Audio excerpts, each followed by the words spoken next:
We had the big protest march here in Lanzarote last weekend. The theme of the march was "The Canaries have a limit." And about 9,000, 10,000 people turned up. We shot some video of it while we were there and gave you a bit of comment and feedback. And I'll put a link above here to that video in case you want to see it. Just click through. A similar, much smaller demonstration also took place on the island of La Graciosa. The whole thing was very peaceful, chilled atmosphere. There were none of those placards that you've seen in some places that suggest that tourists should go home and so on. So all in all, it was exactly as we expected it to be, a peaceful protest aimed not at stopping tourism in the Canary Islands, but at reducing the numbers slightly to a more manageable level and investing more of the millions that comes in from tourism into the infrastructure of the island. In terms of reaction to the protests, the president of the Canaries government, Fernando Clavijo, came up with a statement shortly afterwards, basically saying, we realise things have to change, we understand that there are strong feelings, and he's announced a whole series of consultations with experts in various areas to look at what can be done to meet the needs of the protesters.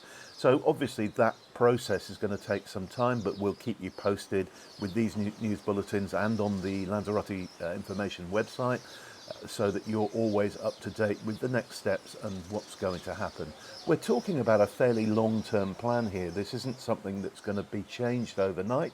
And it's been many, many years in making. So, don't expect things to change quickly, but I think everyone understands what needs to be done now, and they're in the process of planning the next steps over the next few years. I loved the story about the little urban libraries that have been put into 5 towns in the municipality of San Bartolome.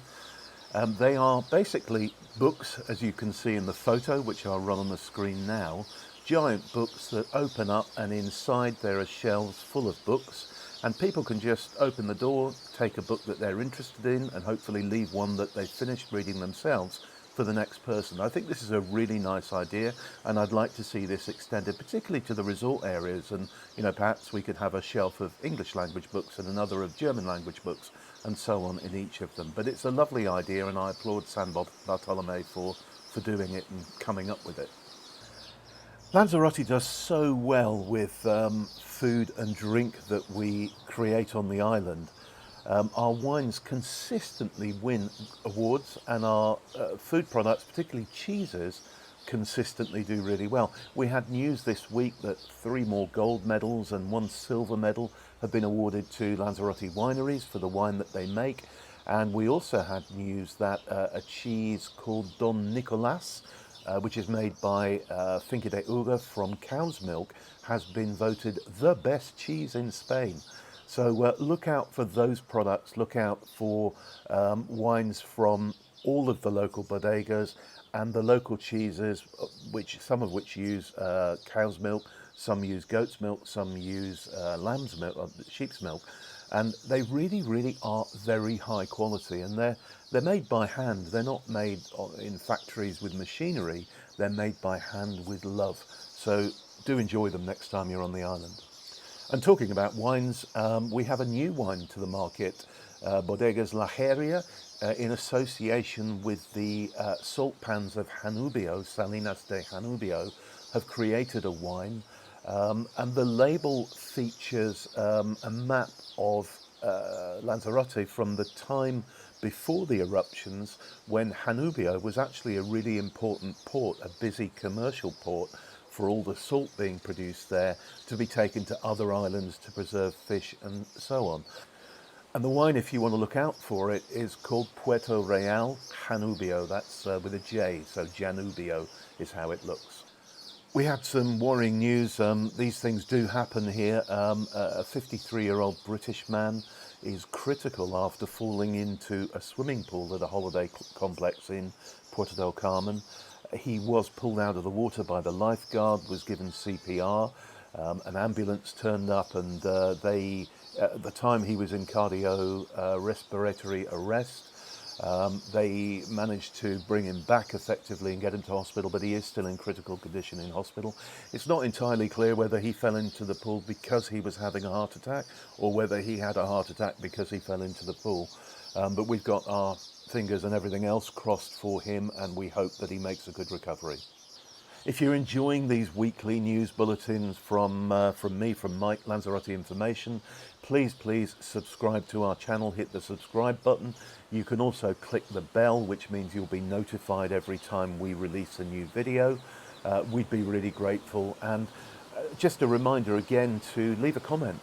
If you've got anything you'd like answered, we can do it either in the comments, I read every single one of them, or perhaps we'll create a specific video answering your question if there are a few people asking the same thing. We've had a series of long water cuts this week in various parts of the island. As usual, it's affected the rural parts of the island more than the busier parts. So Aria, Tinajo, Tias and parts of Teguise were without water for 2 or 3 days earlier this week, without mains water. You probably know this anyway, but most properties here have an independent water supply using a well, which is called an aljibe, or with water tanks on the roof, which are topped up from the mains, and then when the mains water stops, a pump kicks in and provides effective mains water pressure through the house. But the issue we've got at the moment is that a lot of those tanks and aljibes perhaps provide a day or two's supply, and they're now being called upon to provide water for 2, 3, sometimes 4 days, and they're just not able to do it. So people are really starting to struggle, and we all hope very much that the Cabildo get cracking with getting the desalination plant, the bit of it that broke down last year, up and running again soon. You might have read in various places about a proposed tourist tax or eco-tax. And in fact, big news this week has been the new day visitor tourist tax, which is being imposed in Venice. Lots of people associate this with the Canaries, and I seem to get asked the question quite a lot, what's happening about the tourist tax? The answer is nothing. There are two smaller parties, political parties in the Canary Islands that regularly propose that we should have this tourist tax / eco tax, and they have done so again as a result of the demonstrations and the protests we've had. But once again, in a plenary session, the Canarian government have said, no, that isn't our policy, and we're not going to pursue that during the course of this Parliament. So it's not something that's going to happen, if at all, anytime soon. Good news this week for those of you who use the public transport system.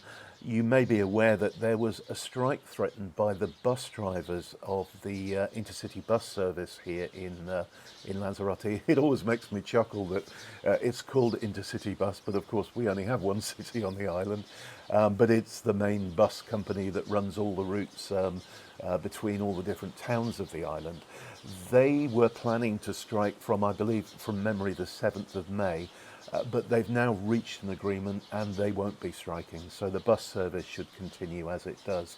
The two key factors they were looking to have fixed, if that's the right word, are they wanted 1 weekend in 4 off, so every driver should have a weekend off each month, and a 30-minute break during the day from their driving duties, and both of those have been agreed to and will be in place going forward for them. And while we're talking about transport, Jacobo Medina, who is the Public Works councillor in the Cabildo here, announced this week that the Cabildo are going to start a file. When they say start a file, it means start the process of looking into turning the main LZ2, which is the main road down to Playa Blanca, into a dual carriageway. Those of you who know that area well will probably have a wry smile now, because when the new or current LZ2 was built, it was built alongside, directly parallel to the old road. And I remember at the time sort of driving down the new road and thinking, well, why didn't they just turn it into a dual carriageway? But anyway, the plan is to do that now. I don't know yet whether the plan will be to dual carriageway the new road, and leave the old one as a via ciclista, which it currently is. I suspect that will be the answer, rather than just to use the old road as a new carriageway. But we'll keep you posted on that. Very, very early stages yet, but good news if that's done in the not too distant future. And the other thing Jacobo talked about in the interview I saw, where he talked about the new road, is that they are now progressing fast. Those were his words. The repair to the road at Los Hervideros, the bit round by El Golfo, where the road sunk away via a sinkhole. He's promised that work will move apace on that, and was critical of the previous government, who he suggested didn't do anything about it.